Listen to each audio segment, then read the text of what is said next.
दोस्तों आज हम बात करने वाले हैं 30-40 साल पहले के गांव के जीवन के बारे में। दोस्तों उस वक्त गांव के लोगों की जिंदगी उतनी आसान नहीं हुआ करती थी जितनी आजकल है। सुबह उठते ही सभी लोग अपने अपने काम पे लग जाया करते थे। छोटी से छोटी चीजों के लिए मेहनत बहुत ज्यादा करनी पड़ती थी। मेहनत बहुत ज्यादा थी लेकिन सुकून भी था। दोस्तों उन दिनों गांव में ज्यादातर खपड़ेल और छप्पर की मकान हुआ करती थी। आंधी और बारिश के मौसम आने से पहले इन कच्चे मकानों को ठीक किया जाता था और अगर मकान ज्यादा पुराना हो जाता था तो उस पर नया छप्पर लगाया जाता था।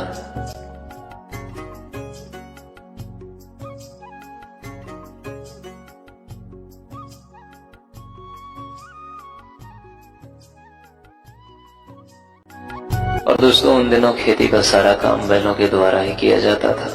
खेतों में हल देना, धान के पौधों को खेत तक ले जाना, खेतों में पानी देना, फसल की कटाई के बाद उसको घर लाना और फसल को तैयार भी बैलों के द्वारा ही किया जाता था।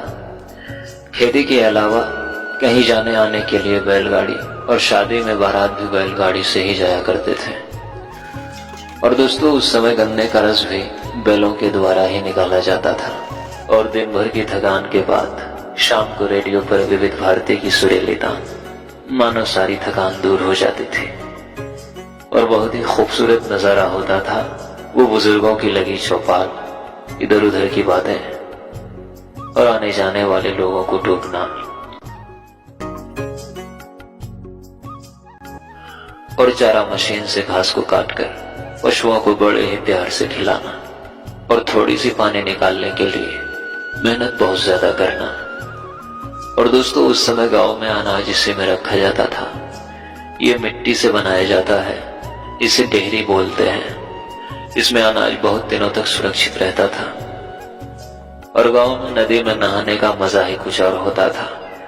गर्मी के मौसम में एक भी दिन नदी में नहाए बगैर नहीं गुजरता था।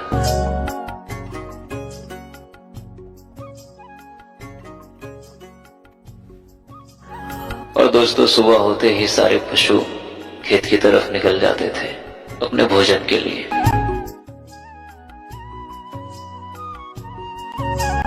और दोस्तों रोज शाम के वक्त गांव में बाजार लगती थी। दिन भर काम करने के बाद लोग शाम को बाजार जाते थे सब्जियां खरीदने। वो शाम के वक्त लगने वाली बाजार का दृश्य ही कुछ और होता था। और दोस्तों ये छपरी का छोटा सा घर खेतों में बनाया जाता था ताकि यहाँ बैठकर सभी किसान अपने अपने खेतों की देखभाल कर सके। खुले मैदान में ठंडी हवाओं के बीच यहाँ बैठने का मजा ही कुछ और होता था।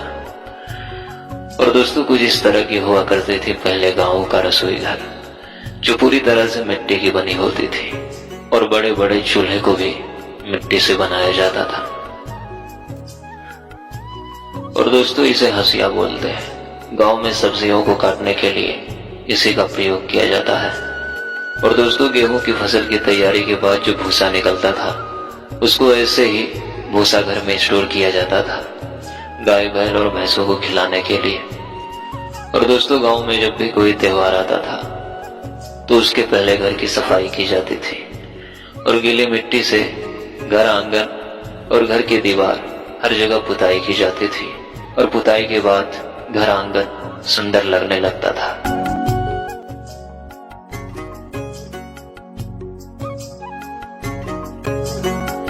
और दोस्तों उस समय जब गांव की महिलाएं कुएं से पानी भर के लाते थे तो उसको मिट्टी के घड़े में स्टोक करके रखा जाता था खाना बनाने और पीने के लिए। और दोस्तों जब कुएं में बाल्टी गिर जाती थी तो उसको इसी कांटे से निकाला जाता था।